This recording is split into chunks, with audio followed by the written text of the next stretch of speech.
Well, good afternoon. Want to say a quick thank you to everyone who is here on behalf of the MEWS. The MEWS is a program of the Middlesex County Chamber of Commerce and a number of other really generous sponsors in the Middletown area. And our purpose is to help bring together the entrepreneurial community in Middletown and down into Middlesex County as a whole, and to provide services, mentoring, programs such as today's, and other types of programs in order to help kind of bring catalyst to the entrepreneurial endeavors of our community. So, we love having Bill and other subject matter experts come and be our guest presenters for lunch and learns, whatever we want to call these our new live of online webinars. And so we really appreciate you taking the time today. And like Bill said, if you have any questions, feel free to unmute yourself and ask them so that they're relative to what he's discussing at that time. So thanks so much for being here today, Bill, and doing this for us. We really appreciate it. Oh, my pleasure. So I think we can kick things off whenever you're ready. All right, let's see what we do. So can you guys all see this, the screen? Sure can. Okay. We can. Are you seeing the one that says there's just like one slide or two slides? One slide. Oh, okay. Looks good. I use two monitors, so sometimes I get the wrong monitor involved. So if you understand how that works, bear with me. So thank you all for being here, and I do appreciate that. So I wanted to give as much time to the content as possible. I also want to do a general disclaimer that because Susan and Rebecca beat me, I mean, they asked me to be very nice and don't do any pitching, don't offer any special deals, et cetera, et cetera. So this is really just a nice conversation so that we can talk about some principles and ideas that, as it says here, are the basis on which a profitable service business or professional practice can be built. And that's what I've done for a good while. So you'll learn more about that shortly. But we're just here to have a good time, share some good ideas, hopefully give you some actionable items to be able to take away from today and apply in the way that you do day-to-day work, help you get more clients, more revenues, and enjoy the lifestyle that you deserve. So that's my outcome and my mission for today. And by the way, did everybody have a chance to get a hold of the one-page summary of the highlights of the talk? You have that for keeping notes. It looks something like this. I sent that out earlier today. Hope everyone received it. If not, you'll see where we did. Along. Great. Yeah. Okay. All right. Just want to make sure. All right. So let's get into it then, if we can. So the first thing is let's see. There we go. All right. So here's the agenda for the session we're going to have, and we will be off the top of the hour, and I promise you that because I got my little watch here, and it kind of keeps me reminding me where the heck am I and how much time we got left. So I will honor that, so you don't have to worry about that. And the other thing is we're going to go through quickly who will benefit from being here, so that if for some reason you find out that's not me, you can quietly leave. Nobody's going to get upset with you, and you can go do something more productive. Why listen to me is maybe a little bit of insight as to who I am and where I've come from and what I'm bringing to the table today. So that makes some sense. What is the promise? I like to have a promise behind everything I do. So the promise today is that, well, you'll see it in a few moments, but it's going to be why we're here. And again, if that doesn't resonate with you, no problem. If it's not for you, I'm trying to get this out up front real quick so that if you're not supposed to be here, you have better things to do. And we all have pressing things. I just got my taxes finished, so trust me, I understand that, right? You can go off and do those things. And then where's the proof of the concepts of what we're going to talk about? I'll give you a few quick little summary ideas there, and then we'll get into 4 pillars and hopefully do Q&A as we go through it. So at any time, please feel free to jump in.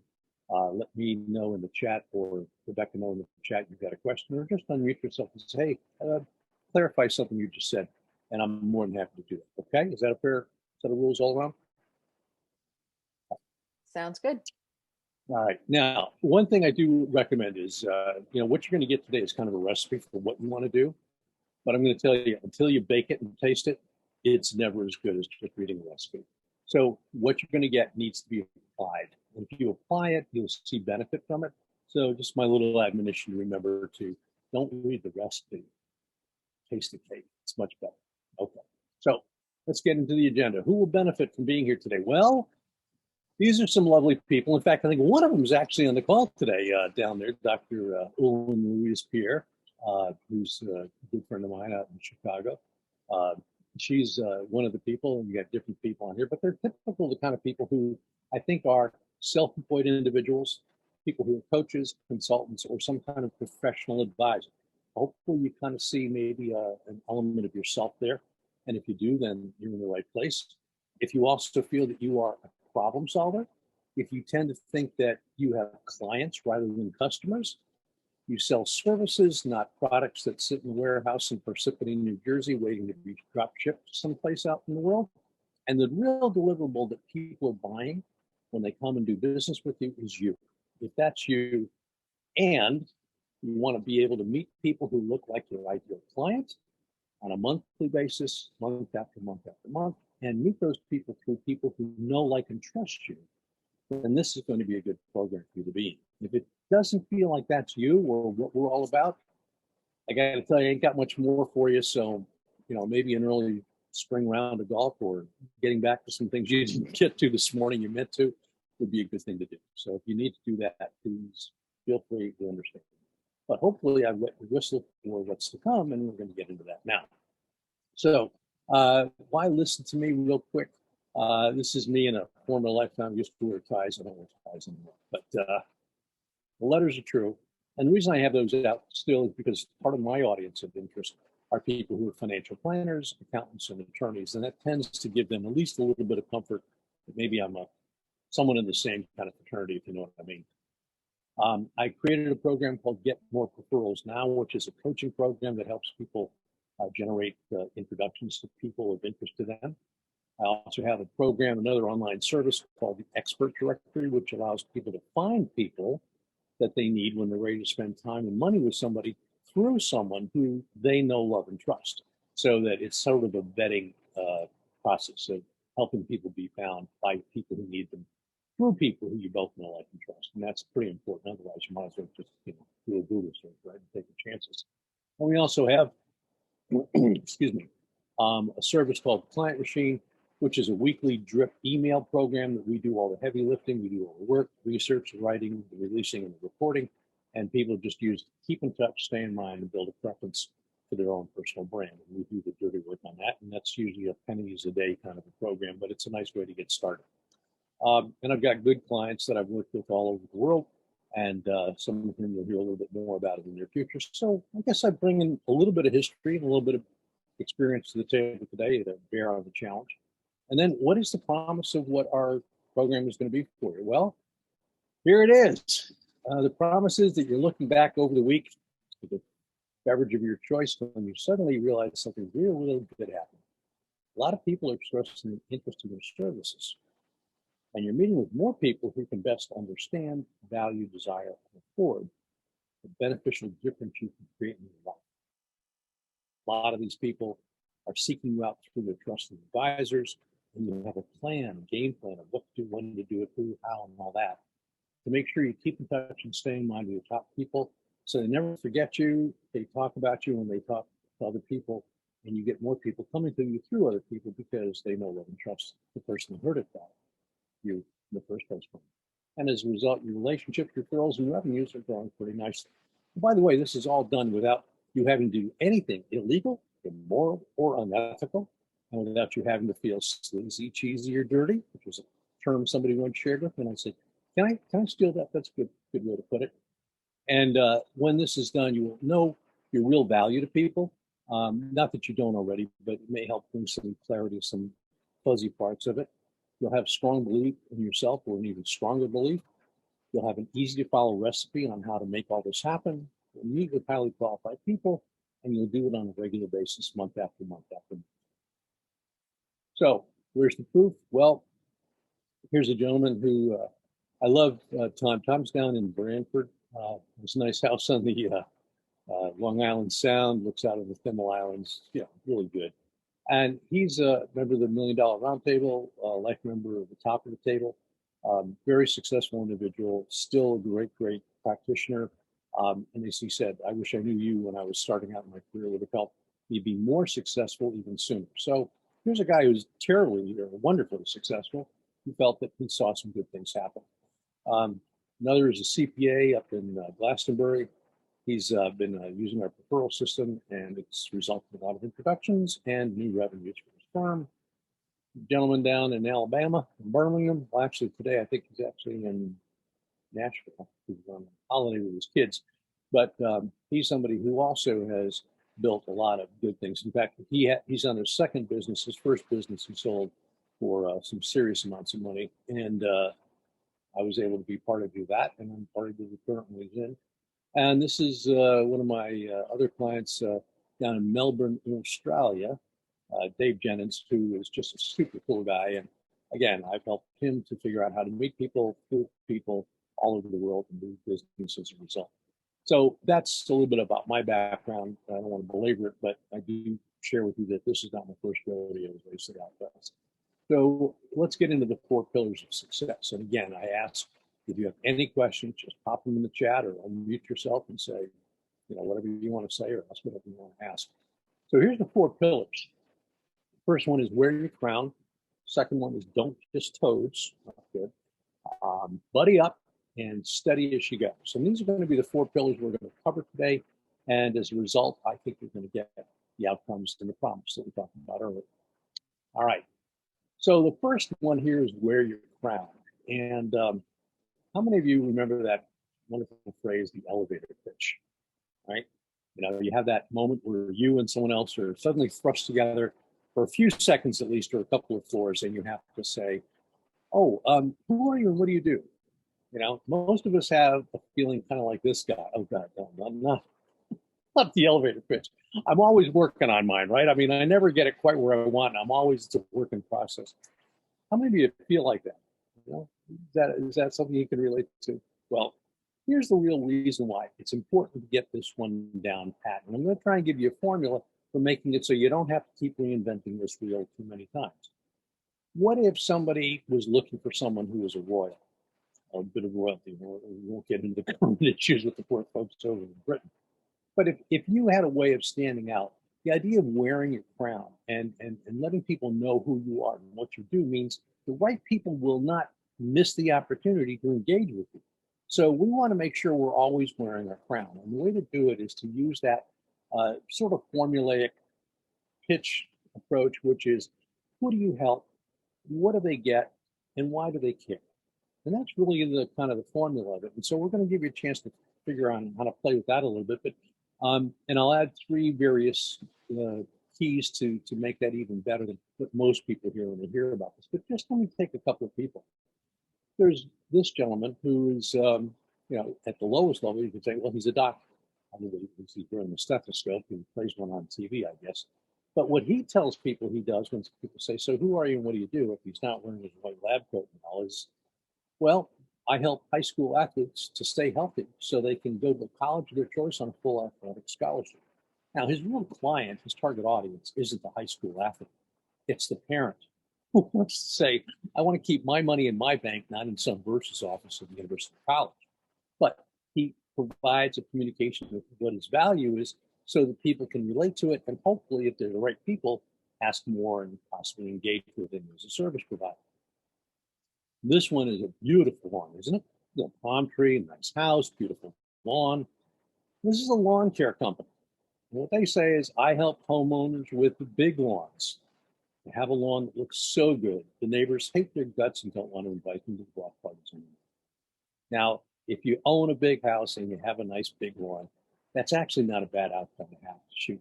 But it conveys the value of what you represent, if in this case you're a lawn maintenance company. And this one is kind of timely. It's the time of the year, as they say, right? But what does he say? I help self-employed people pay less money to the IRS so they can spend more money on themselves and their families. Target audience, the who, the self-employed people do what, pay less. So what happens? What's the beneficial difference? Yeah, more money for yourself and your family. So those are some ways in which I want you to start to think about, not just a bang, bang, bang, but think about who you want to help so the right person goes, oh, hey, that sounds like me. And what you do or do for them and what they get from that. And that's a good way to just take a look at what you currently say, maybe polish it up a little bit, but I'm going to add 3 keys here: specificity, guarantee, and process. So specificity, sometimes when you're conveying your value proposition, you say it in a nice way, but it's a little bit, a little less than it could be. So this is a talk I give called How to Generate a Steady Stream of New Client Opportunities Every Month by Design, Not Accident. Not bad, but it improved receptivity. People asked me for more opportunities to speak when I added this: how to generate a steady stream of 10 or more new client opportunities every single month. And the truth of the matter is that it's actually a higher guaranteed number than 10, but it was incredible to people who couldn't believe you could even do 10. But so 10 was kind of like a stretch goal, but it was realistic. But when I added the specificity, it increased the receptivity and propensity for people to ask me about the program. Second one is guarantee. Now, I know guarantees are kind of hard sometimes, and there's ways we could take a whole day and talk about how to create a guarantee that will not bust your bank, but will increase the likelihood that people will want to engage with you. So here's one example. I want you to remember one thing. Employees get paid for their time, but you and I get paid for our results, what we do for people. And that's really something that we can find a way to show some guarantee, either in the process of how we deliver it or what they get.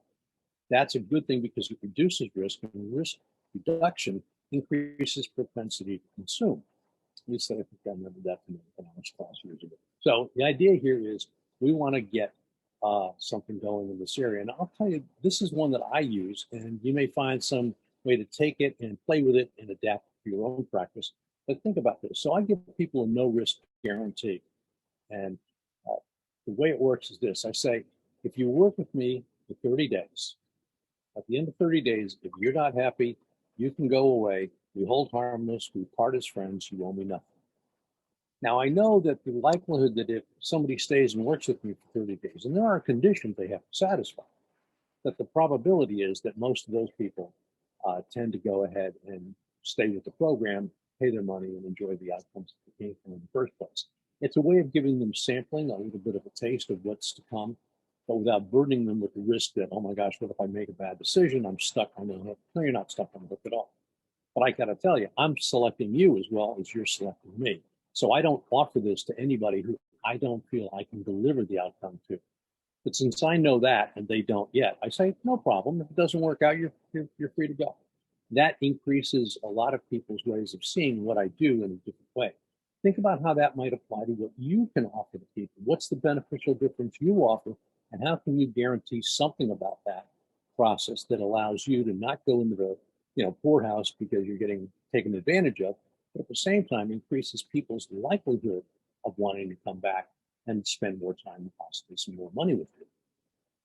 And the last thing we talked about, the last key, was about process. So if you think about it, and this is my client down in Australia, Dave Jennings.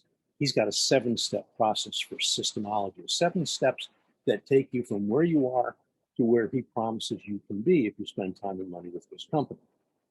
I was a Sandler sales training person. I sold Sandler, which is even better than doing Sandler. But if you look at what they do, they have a 7-step process too. You get the idea of 7 steps to happiness is kind of a theme.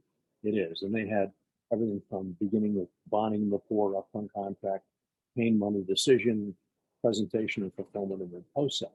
But they had a process that they could point to and say, this is how we create that value in somebody's life. And sometimes that's all you need. You don't even have to explain it. You just have to say, I've got a process. It's not my first rodeo. I've thought about this before. I've been there, done that. And you too, if you work with me, will get the outcome I just promised. This is a young lady out in Missouri, who she works with: entrepreneurs, coaches, service providers, generate leads, increase sales, building long-term relationships with. And her process is called the audience converter method, which she's actually put a trademark on. And she has a little graphic logo for it as well. So that's her way of differentiating herself. And then Carolyn Soldo is an executive business coach who I really like what she does here. She says, I help experienced business owners grow their business twice as fast in half the time. Whoa, you got my attention there. With her 6 levers scaling method. You don't even have to explain it. You just have to name it. And that is another point of differentiation. So on your form if you have it, and if not, you'll get it later from Rebecca. But basically, I want you to summarize what we just talked about in this first pillar, which is who do you help, what do you do, or what do they get, and why does it matter to them? And think about the three keys: specificity, guarantee, and process. And how can you incorporate that into a short elevator pitch, which if somebody were to ask you, so what do? You could quickly provide them with a sense of what the value is that you bring to the client's life. And do it in a way that is also differentiating you from everybody else who says, yeah, I do that too. Be a little bit creative, have a little bit of fun, but make sure that when you go out, you wear the crown, because that's how people who want to know who you are and what you do find you. Don't hide your light, as they say, shine it bright. So that's the first piece there. Any questions so far? I mean, I've been a little quiet, I'm a little nervous. Anything going on, Rebecca, or are we still good to go? Everything is great on my end. Yeah, no questions yet. All right. I'm busy taking notes. So. Yeah. Okay, all right. All right. So the second one, second pillar is don't kiss toads. And I should add, if you don't have to, because it's kind of an ugly deal to go through that. You know, like they say, you got to kiss a lot of toads to find the prince or princess you really want to find. But we're going to show you how to avoid kissing toads in the first place. So this one is dealing with an issue called profile. And profile is a profile of the kind of person you want to meet. And the reason you want to be able to be really, really clear about that is because you want to know if somebody you might be talking to knows somebody who looks like somebody who is the kind of person who can best understand, value, desire, and afford your kind of services, or the beneficial difference that your kind of services can produce, right? So we all know about CVS, you know, the pharmacy, but CVS is an acronym standing for three things. And that is, you want to look for factors that are common to your best clients. So when you start thinking about who are my best clients, you'll start thinking about, oh, okay, yeah, I know. I'm looking for people who have these characteristics in common. And we'll give you some examples in a moment. It also needs to be something that's visible, because a lot of times, and I'm going to say, you know, we all love to find, you know, hey, we got a good recommendation for a great Italian restaurant. Oh, you hear the one up on 4th Street they just opened? Oh my God, they're amazing. When it's a beneficial thing that you can be in business to offer or be looking for, it's not hard to get people to refer you. But what if what you do is a problem solver, right? Because we're all problem solvers.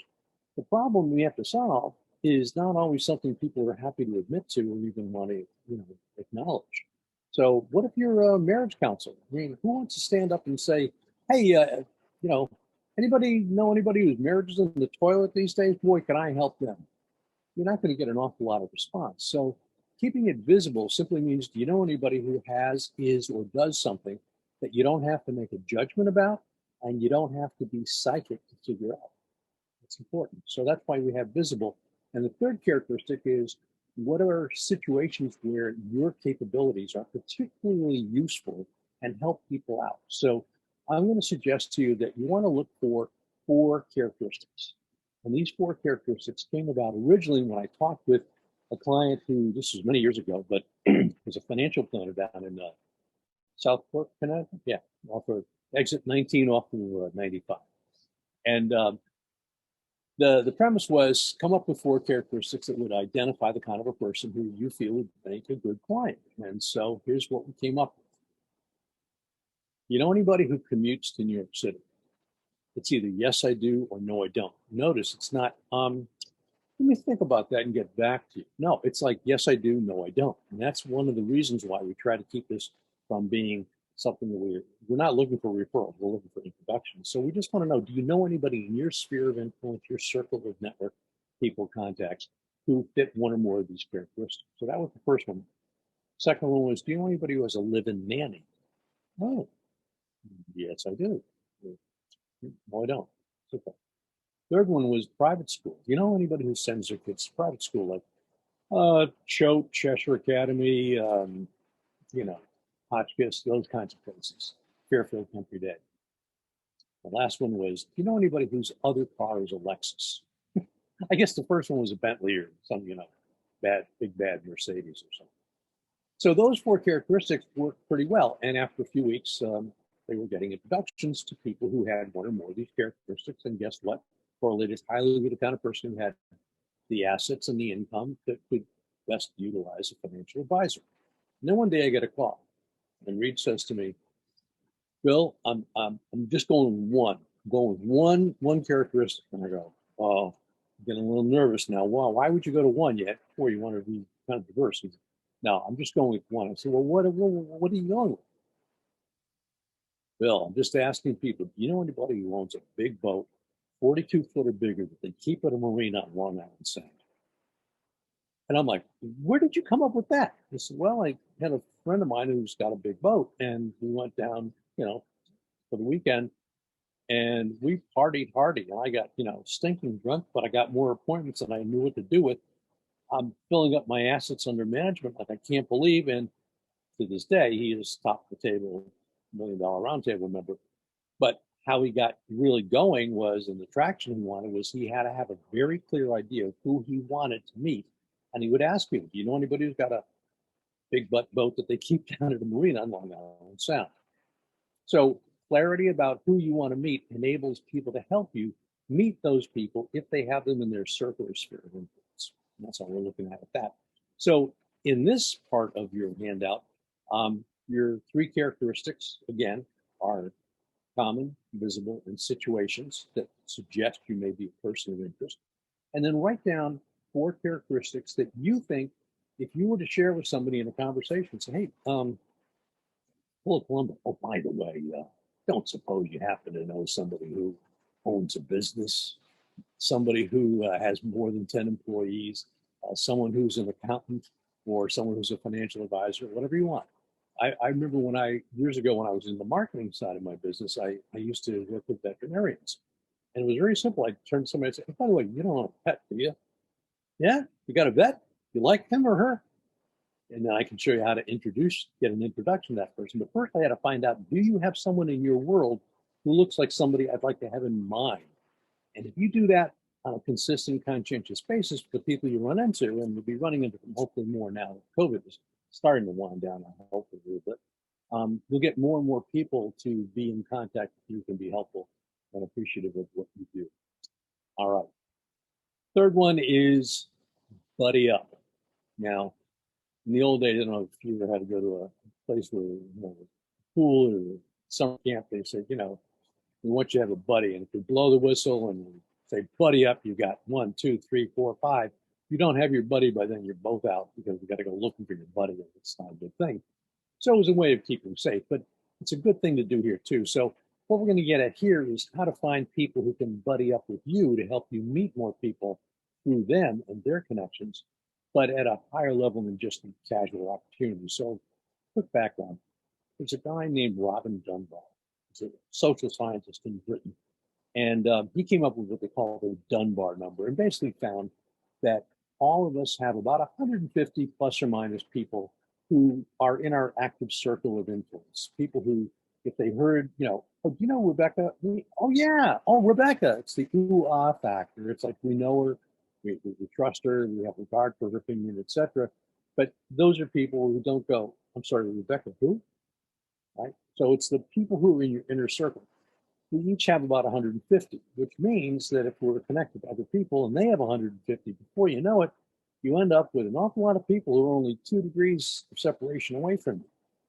That's a lot of people. Now, trust me, they're not all going to be people of interest to you, because even though you might like to get an introduction, they're not all going to be super, super helpful to you, because of the fact that some of these people will never need or want what you do. It's possible. I mean, forgive me, but I'm probably never gonna, need a gynecologist. Probably not. Odds are against it. Okay, it just happens. But in the population, some people of that population will be of interest to you because of what you do and what they will want, or someone they know will want at some point in time. In other cases, you have people who have a pre-existing relationship with someone who does what you do, and they're very happy. And the last thing I'd want to do is try to poach somebody away from someone else. I mean, the world's big enough that we have an abundance mentality, that we hopefully do. And that means that, you know what, if it's not you, it's somebody else. And that's fine. So, but some people are going to be kind of dating or taken, if you know what I mean. Some people will not have a need at the moment you first meet them. I like to say, remember, we meet people by introduction, not crisis. So they may have to be warmed up and cultivated over time, and that's what we're going to be talking about too. And in some cases, they just won't know who you really can help. There are a lot of people who say, "Oh, I didn't you do that? I didn't know you did that."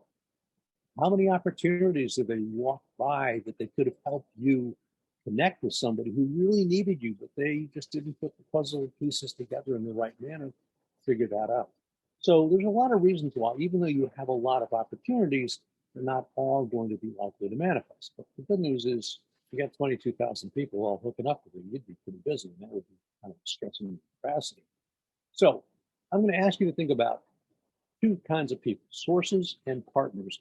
Sources are people who have people in their sphere of influence who may have people who look like your profile defines. So how do you identify a good source? Well, 4 factors. Number 1, start with a raving fan. The reason is because if you ask people to open up their proverbial network to you and they don't know, love, and trust you already, you got to work on that piece of it first. It's kind of like, you don't ask everybody to get married on the first date. Well, there are some people I know who do that, but most of us don't do that kind of approach. We have a more leisurely approach, but it takes time. And once you do have that, people are more inclined to open up their minds, their networks, and their influence for you. So raving fans, key number 1 factor. Second factor, they have to know the kind of people you want to meet.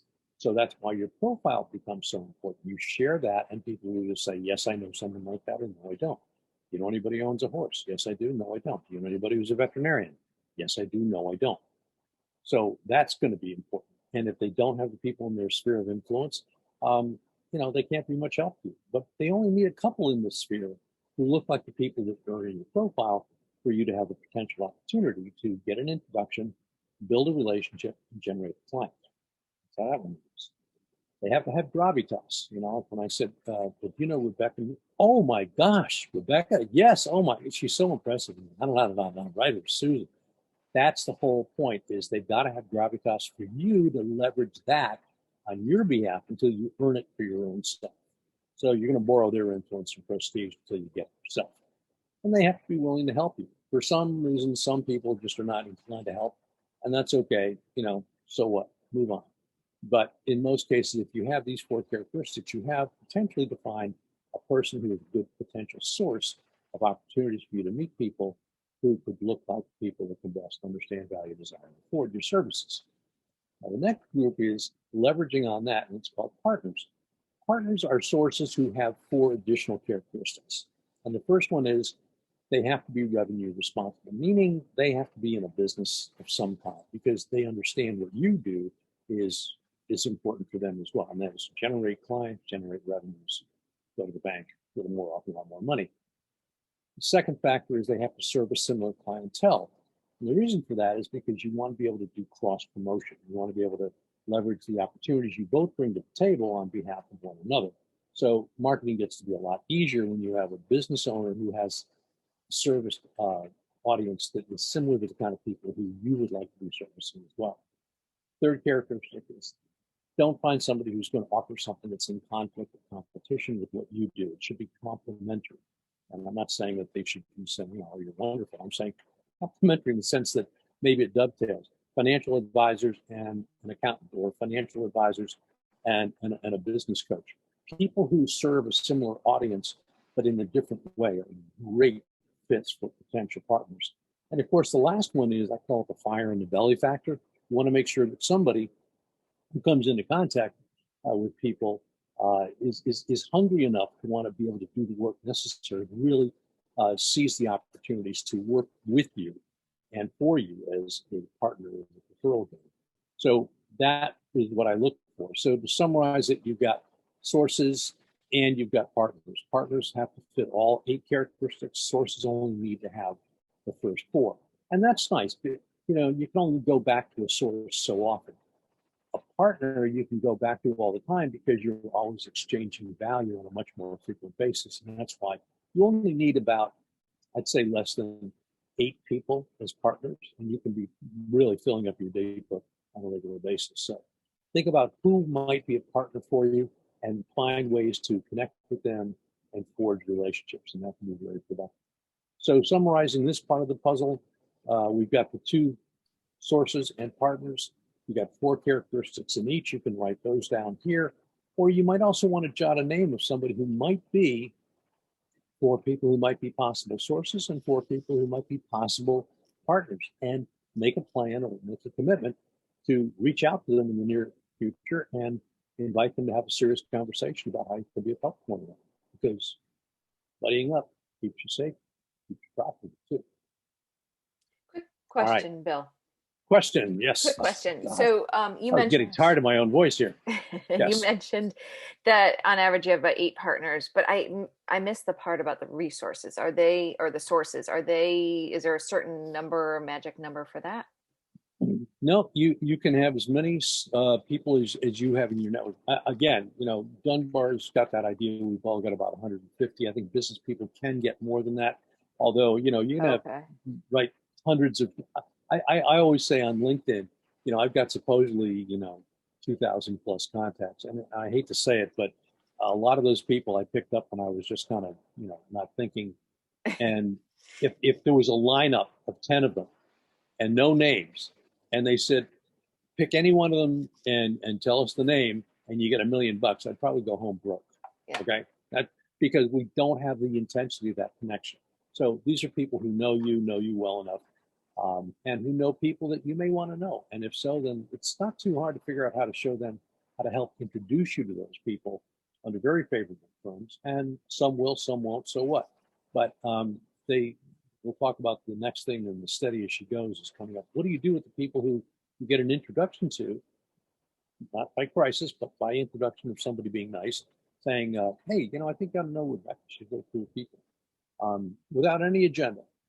And somebody says, I don't need what you do today, but I'd like to keep in touch. We might need to know you at some point in time. If you don't have a systematic way of doing that, may very well not happen, and that would be a problem. That's what we're going to talk about here next. Okay. So does that kind of address that a little bit? It does. Thank you. Okay. Yeah. By the way, it's like friends. You never have enough people, but you better have at least a minimum core number to keep things going. And most of us have that just because we're living on the planet doing various roles and doing these things. Okay. So number 4 is steady as she goes. And steady as she goes is all about sort of having a plan to do the things that will help you build your practice. And I comes down to activity. I work with a lot of people right now, and the biggest thing that they need is to know what to do, when to do it. They usually know how to do it, and then they need somebody to, as I like to say, hold their hand to help them do it, or kick their butt through the goalpost of success to make sure they do. And accountability for a lot of people is what coaching is really attractive to, because somebody outside of themselves is forcing them to do the right things. Eventually, the right thing should be self-reinforcing. You don't need a coach to make it happen, but sometimes in the beginning you do. But a plan is the game plan of what do I do, when do I do it? So identify your potential sources and partners. Like I said, having a plan to contact and meet with them. Give them an assessment of, do you match the criteria I've been looking for? Is there sufficient interest on your part as well as mine? And are you willing to work with me?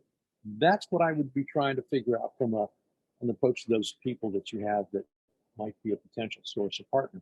And if you find somebody is willing, start to cultivate a relationship with them. And what this means is, at some point in time, you have to look at things beyond the transaction. Transaction says, who's going to spend money with me today, right?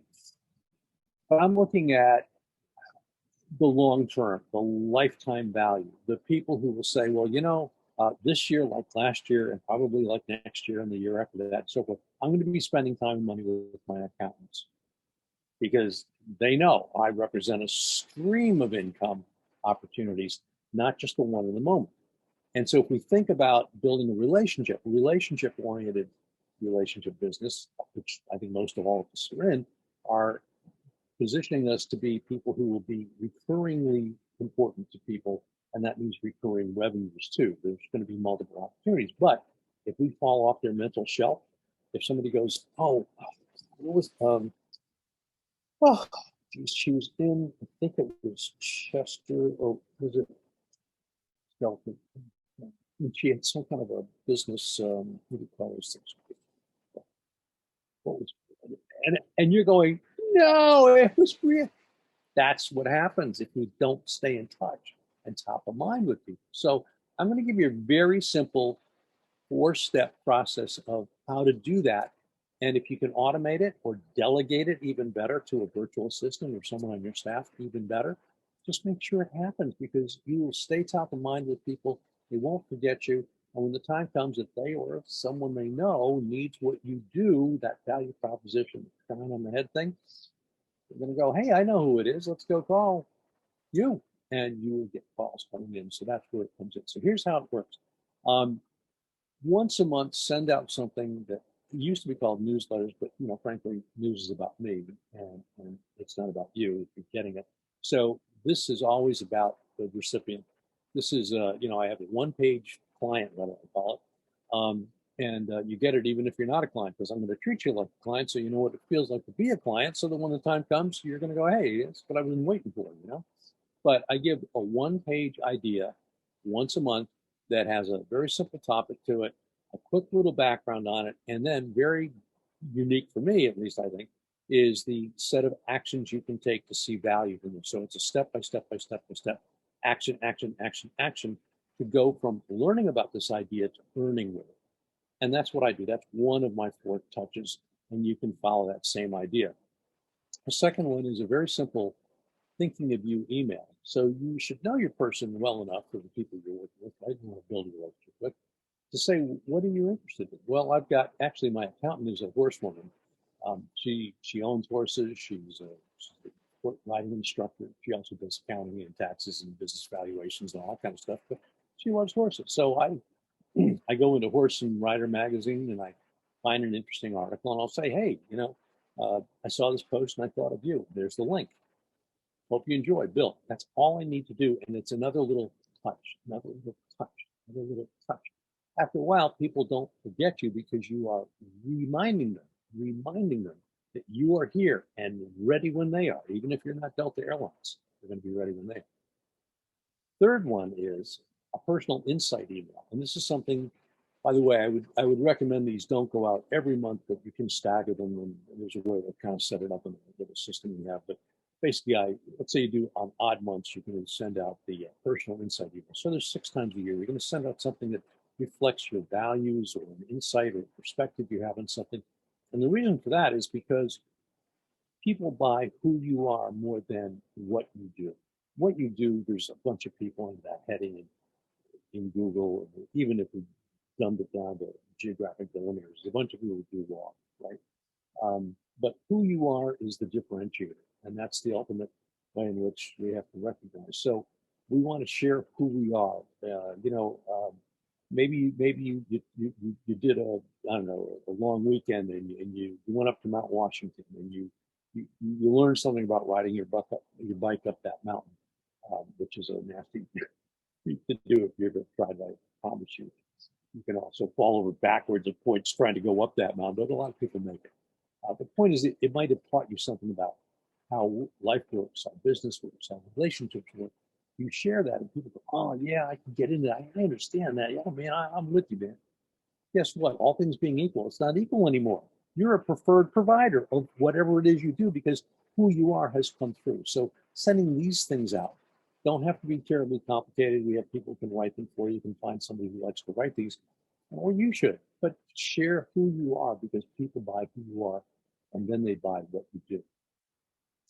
And then the most important, I think, if you didn't do any of this, but you only had to pick one, I would pick this. And it is what I call the kits and fill call.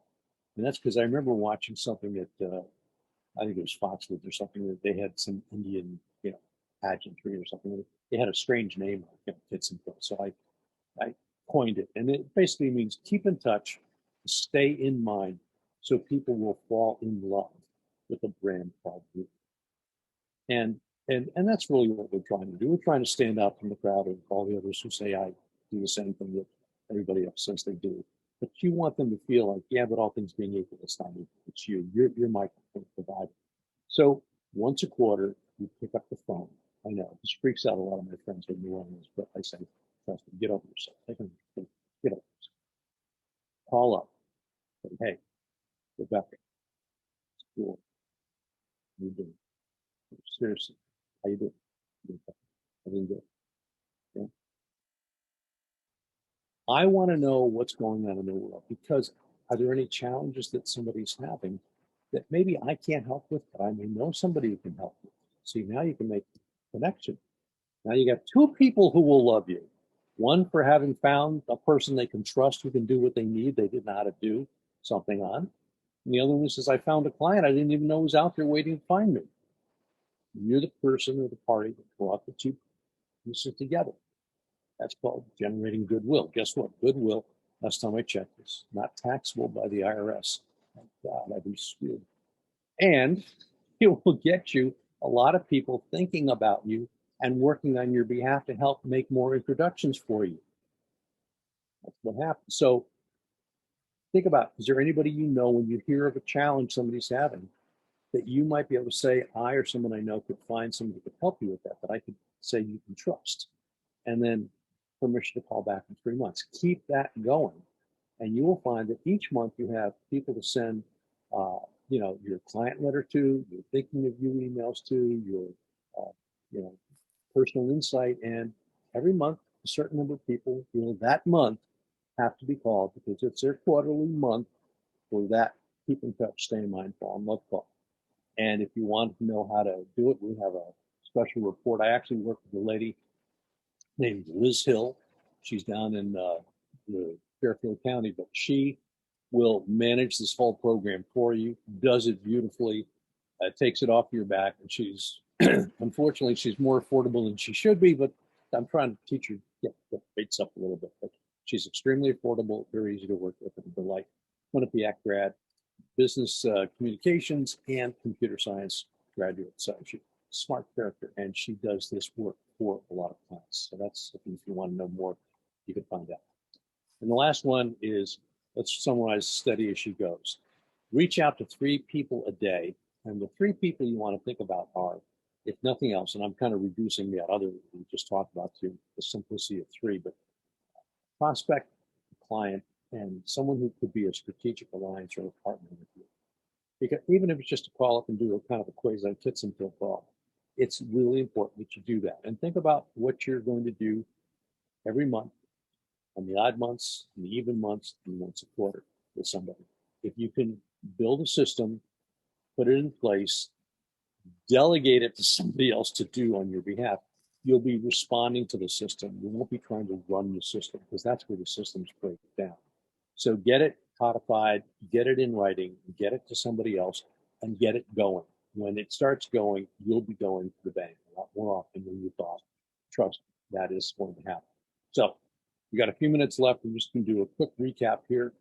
The 4 things we talked about as the pillars are: wear your crown, don't kiss toads, buddy up, and steady as she goes. Steady as she goes is staying in touch and not falling off that mental shelf, right? So some assignments, because I'd be remiss if I didn't suggest you do something with what you just learned today. Me, right? So the first thing is, go back to that 1-page sheet that we talked about earlier, this little rascal here. Think about creating your who, what, and why, your version of an elevator pitch. It doesn't have to be a crummy old elevator pitch, which everybody goes off. Make it something that's kind of fun. Give it some spice, give it some creativity, give it you, infuse yourself into it. But make sure that when you're out and about, if people are looking for people who wear a crown, they don't miss you. So that's what we want to do with that first one. The second one is to profile your ideal client. Remember, if you want to help people help you meet people that they may know that you'd like to know, you got to make it, dumbass simple for them. That's what you got to do. So sometimes you need to reduce it down to, do you know anybody who drives a motorcycle or rides a motorcycle? Yes, I do. No, I don't. Do you know anybody who loves to play golf at least twice a week? Yes, I do. No, I don't.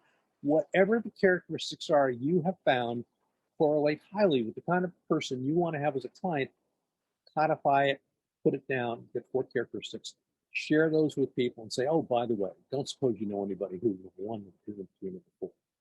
Yes, no, yes, yes, no. Okay, fine.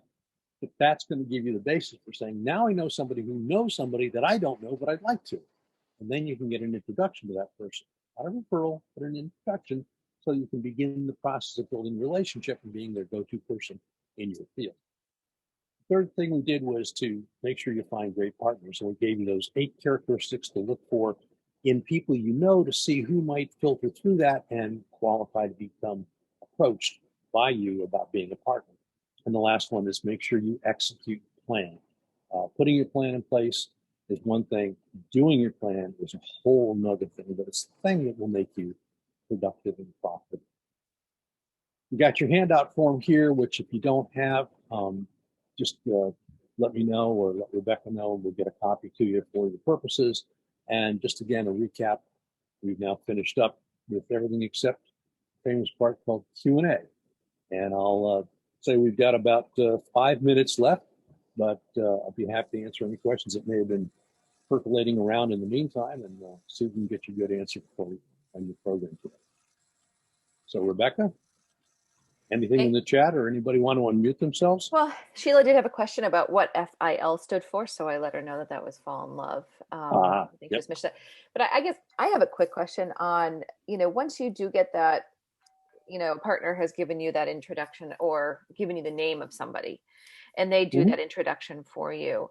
How do you approach that? Do you approach it with just, let's have a cup of coffee or have a chat, or do you make it real casual, or do you go in with a real structured type of agenda of what you want to accomplish during the? Well, actually what I do is, there's a process to this. So let's suppose somebody says, all right, yeah, I know a veterinarian. Okay, great. Now I know that you know somebody I want to meet.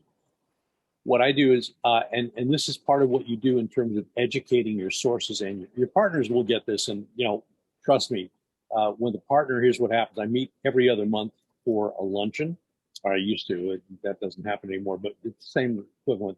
And what happens is you'll meet, and the partner is so well trained now, they go, okay, here's my list. Where's yours? And by the way, is it my turn or your turn to buy lunch? It's done. And you got a bunch of names there. And it's like, okay, it's processing. And so let's suppose you go to somebody who knows, loves, and trusts you, and has all the right characteristics, and they say, yes, I know a veterinarian. I say, okay, well, you remember how we met? You got a letter and said, in a recent conversation with George Taylor, your name came up frequently and favorably. And then I said, George in no way indicates you have a need for what I do. In fact, if you did, you probably have somebody you'd go to instead of me. But he did speak highly enough of you and suggested we might like to know each other. I'll follow up in a few days with a call, say hello, and where the call goes from here is entirely up to you. P.S. Part of my calling, you might like to refer to George concerning who I am and what I do. That's what goes out to a referral before we even make contact. So when you call up, here's what the call goes like. Hi, Charlie? Yeah, Bill Doerr. I'm sorry, do I know you? Oh, I'm sorry. I was recently talking with George. Oh yeah, George. Oh God, I'm so sorry. By the way, how do you know George? Now I can go into how George and I know each other. He's a client, he's a friend. We went to UConn together, whatever it is. And then at some point he goes, hey, by the way, what is it you do again, Bill? Because we had I'm going to give you one super secret cool thing. When you get an introduction to somebody like that, you say, please tell me something about that person that would not be known to most people. By the way, don't make it something that's bad or, embarrassing or anything, but just something that's kind of unique, because you're going to drop that in the conversation at some point. I'll say something like, I understand you have a house up in Stratton Mountain. You ski a lot, do you? Now, he knows only people in his inner circle know that he has a chalet up at Stratton Mountain. So if I know that, I'm in his inner circle. We just haven't met yet. So always ask, tell me something about this person that isn't likely to be found in the public records, but it's kind of nice, unusual, unique. Oh, he's a coin collector, collects butterflies. He's an amateur auto racer. He goes up to Loudon, New Hampshire. Really? Wow, that's kind of cool. Whatever it is, find a way to drop that in during that initial call, and you'll become old friends before you know it. So that's another way to go. But basically, it's just a preemptive letter, and I say letter, not an email, because you probably get, and right, Rebecca, you and I know what happened. You sent me something today and went into spam. Yeah. A snail mail stands out. It has all the pieces there, and it takes all the trouble off the table. You probably don't need me today. If you did, you probably know somebody you'd go to instead. But you were spoken of so highly and so well that George thought we should at least know each other. So I'll call you in a few days to say hi. And where we go from there, that's entirely up to you. Fair? And you'll find those conversations are much more friendly. They're not about, oh, I heard you have a need and your house is on fire and I'm in the fire department and we can come over, but it's going to cost a lot. You say, oh, that's not what we're doing.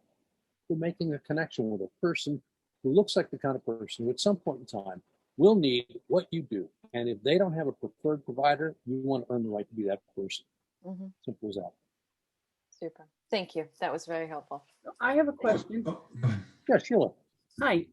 First of all, I have a comment, and the comment is, this is great. On the one hand, it was very affirming to me because I have a relatively new business and I've been doing some of the right things based on what you've laid out. But what I love about this is you framed it up really well, and there are things that I'm not doing that I think I'll start to incorporate, and one of those is actually having an actual plan. So that's been great. My question has to do with blogs. When you talked about those ways to reach out and stay in touch with people in section 4, the steady as you go activity plan. How do you, I didn't hear you talk about blogs and at all. And how do you see blogs as a lead generation or referral generation type of tool? Do you see that at all? Yeah, well, it can be. So the thing is, I don't know how adept you are at SEO, but blogs are going to help. Well, and that's where blogs really help a lot. So you can fix that though, and it's really a lot better, I think. So SEO is search engine optimization. It means that what you write about or blog about will be found by people who are looking for something on that topic. And it's all kinds of algorithms that Google uses, and you may or may not get on the first page. And frankly, if you're not there, you might as well forget it anyways. However, if you are going to write, what you can start to do is use your blog and send messages to people who know, love, and trust you and say, hey, by the way, I just did a new blog post on blankety blank. I don't know if you or someone you know may be interested, but here's the link to go to it. Now you're going to get a lot of traffic coming in to a page where that information is to be found. And if you offer some kind of a conversion opportunity, like you might, position, you can get a widget that drops a, here, by the way, before you leave, check out my special report or download my report, the 7 things you must know so you avoid blah, blah, blah as a consequence, or you can enjoy such and such as a consequential benefit. You'll start building your email list. Your list is your list of people who've given you permission, and as Seth Godin likes to say, their attention for any messages you're going to offer. So your blog can be used in that way to give you a cheap excuse to yet again remind people, get back in their heads, I'm here. Sheila's ready for you when you are, or when someone you know is, and is interested in this. Probably not today, but that's okay. I'm patient. I'm in it for the long haul. So are you. And that can become a nice strategy too. So if you post it, let's say 3 times a week, I don't know what your frequency is, but let's say it's 3 times a week. 3 times a week, you get to send something out to your email list. Hey, I've got another blog post that I wrote on this. And if the people came for the topic that you deal with, they're going to be interested in what's the latest and greatest from Sheila. Right. And eventually they'll share it. They'll send it to their friends. Then people come, they'll get on your list. You'll build your list, and your list is your most important asset, in my opinion, for a service provider. Because, if you don't have an audience of people, what have you got? Right. So well, you're on the right track. I'm happy. I'm really glad to hear you saying you're doing what you're doing. Well, I'm not doing it yet. Well, yeah. Well, and by the way, reach out. I'm more than happy to offer. If you want some, boiling, bouncing some ideas back and forth, I'd be honored. I'd be tickled to be, give you some thoughts on that. So feel free when the time comes. Thank you. You're most welcome. Well, I think anybody else? A lot of other people had to pop off because we did pass the 2:00 hour. Yeah, but we got a nice comment. A lot of people got a lot out of it. It was great, and that Brianna thought this was awesome. So obviously resonated. And you got the recording, so there you go. And I got it on the recording. Yes. We have proof. We hope. Yes. So thank you very much My pleasure. for this, Bill. This was great. And what I'll do is I'll post the recording. I'll send it out in an email to everyone who attended and those who weren't able to attend. And so we'll also post it to our MEWS YouTube channel so that people can watch it on demand. It would be great. Cool. And I'll make sure to put your contact information for folks who want to make sure they can reach you. So. Yeah, I'd be happy to be anything I can do to anybody or for anybody in MEWS would be a privilege and an honor and a real blessing. So thank you for that opportunity. Well, we appreciate your time and all the great information that you shared with us today. This was fantastic. Now go do something with I have 4 pages of notes. So I went outside your one pager and I have 4. Oh, you went outside the little one pager. Okay. I did. Even better. Thank you.